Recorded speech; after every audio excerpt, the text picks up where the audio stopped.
then YouTube, welcome to the bike room. This used to be the happiest room in my house. Not hard to see why, I guess. It's full of bikes and they allow me to do the stuff I enjoy the most. It's not quite so happy now because it's a bit of a painful reminder that doing the stuff I enjoy the most has been a lost world for me for the past 6 months. I'm Simon, and as you'll know if you've been following my story, I just undergone a brutal 6 rounds of chemotherapy for stage 4 prostate cancer, and it's left me a ruin of a human. But that's not what this channel is about. Oh no, this channel is about fighting back from the wreckage and regaining my previous fitness and active life. I'm determined to make this room the happiest place in the house again. You want to come along for the ride?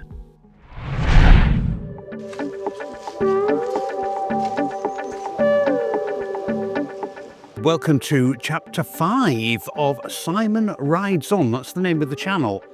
And if you want to catch up on chapters 1, 2, 3 and 4, just search for Simon Rides On. It'd be a good idea because this channel is kind of narrative in structure. It tells a story, so starting from the beginning is always a good thing when you're following a story. Okay, well, the big news, as I think you might be able to tell, I'm no longer in Yorkshire, England. I am in Catalonia, northeast Spain, specifically the Costa Brava, and I'm on the bit of the Costa Brava that is closest to the beautiful city of Girona, where I have a bit of a history. Anyway, let's crack on with today's video.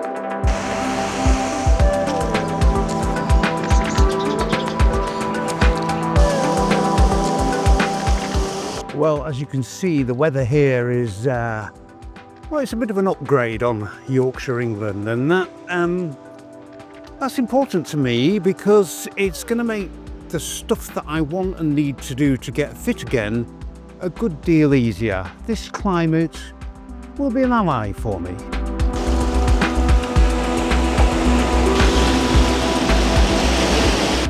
Okay, let's do a quick recap on where I'm at physically now, almost 6 weeks the other side of chemotherapy. You'll perhaps be pleased to know that the walking mission phase of my rehab and recovery is coming to a conclusion. It was all getting a bit tedious, eh?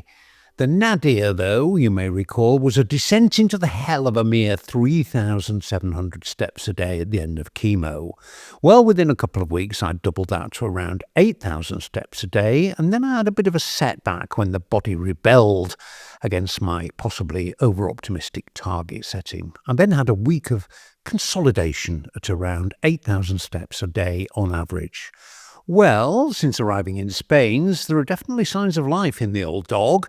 I've been a good deal more generally active here, and rather than going out for a kind of dedicated walk to hit the steps target, I've just been, well, more busy, more active. I've had a couple of 10,000 step days with no ill effects, a bit of fatigue, but nothing major, and even a 15,000 step day with the same results. So I'm going to declare the walking mission phase kind of over. I'm going to continue to keep an eye on steps, just as a general indicator of activity, but I think now is the time to consider getting back on the bike.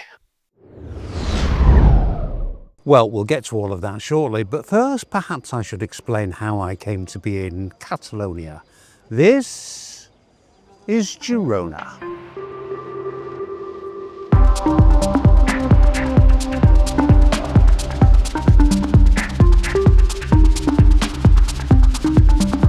Girona Old Town, a spectacularly beautiful medieval city.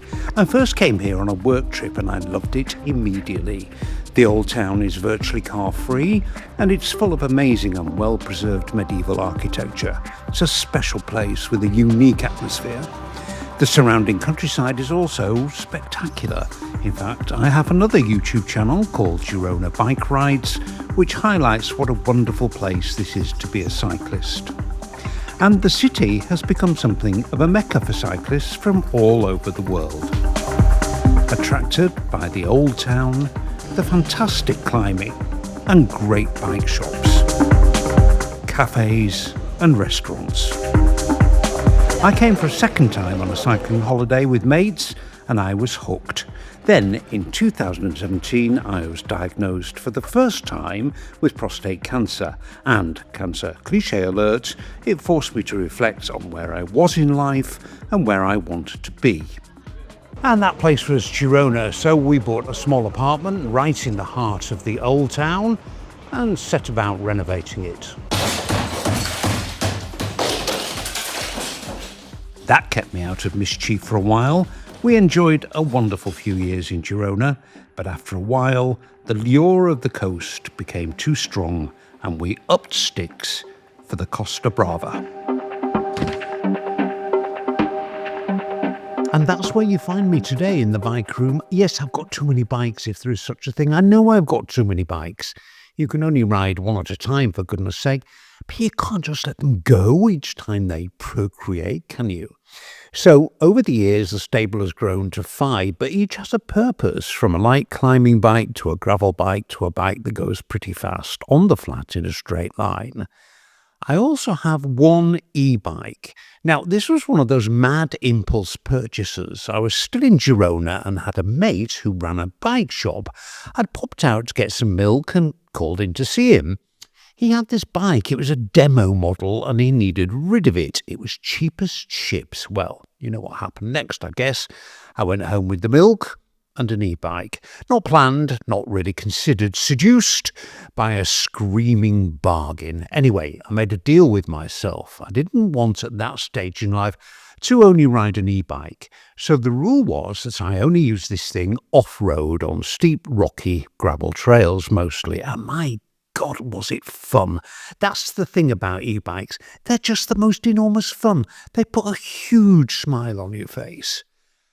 But I know they can divide opinion, so let's talk about that. First of all, the terms can be confusing. Strictly speaking, an e-bike is one that requires no input from the rider's muscles. You turn the throttle and off it goes. It's what you see the delivery riders on. And a bike where the motor provides assistance to the rider's energy is called a pedelec. But nobody really observes the strict definitions in normal conversation. And to most road cyclists, an e-bike generally means a bike where the motor gives you a helping hand to your own efforts. Now, there's a school of thought that somehow this is cheating, that it's impure, that it's a crime against the spirit of cycling.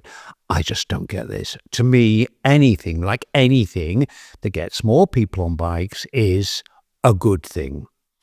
I kind of resisted getting an e-bike for a long time, not for reasons of principle, but because I had a fleet of perfectly good acoustic bikes, as we now call them, and I still enjoyed riding them.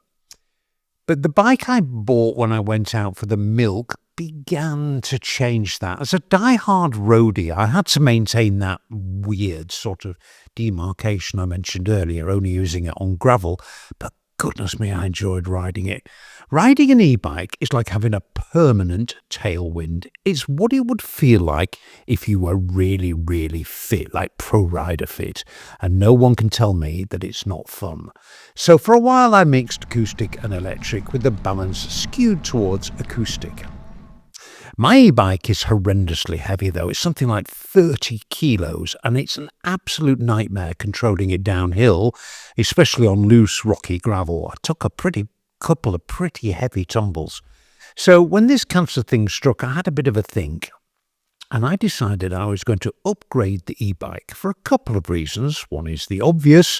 The assistance is going to be a big help in the rehab recovery phase. And two, well, the 30-kilo monster is a bit of a monster. It's very hard to handle, as I said. And whilst I'll keep it, because I keep all my old bikes, I fancy something lighter, sleeker, and to be honest, prettier. And so began the research phase, the essential and lengthy prelude to any new bike purchase. Flashy websites, aspirational films, big claims. Your life is definitely going to be unrecognisably better if you buy this bike, and you'll probably be a better person too. I whittled it down to a short list fairly quickly. I was after light, well, in e-bike terms, which is around the 12 kilo mark, about 26, 30 pounds. I wanted a bike that looked like a bike, no weird frame shapes. I didn't especially want to buy from an American mega brand.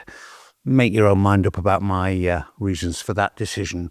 Pretty was a bonus. I fancied a change from all my plain, ever so understated, black and grey bikes. And then, there was motor. Actually a huge factor, and basically a choice between a motor in the rear hub or a motor close to the bottom bracket known as mid-mounted. This video, which I will link to in the description, was so useful in finessing that decision. Really informed and authoritative video. I'm not going to go into every aspect because it's mad complex, but in the end I opted for a mid-mounted motor that's not in the rear wheel, and that actually really whittled down the long list. And finally, availability. Could I get my bum in the saddle in under 4 or 6 months? The bike industry, God bless her, and all who sail in her, has occasionally not been 100% reliable in getting bikes to buyers in a reasonable timescale. With that in mind, the shortlist got shorter and shorter, and then it was down to one. Which one? Well, YouTube, all will be revealed in the next chapter. Thanks for watching this one. If you got this far, please like, subscribe or comment, or maybe all three if you can. And I will look forward to seeing you next time.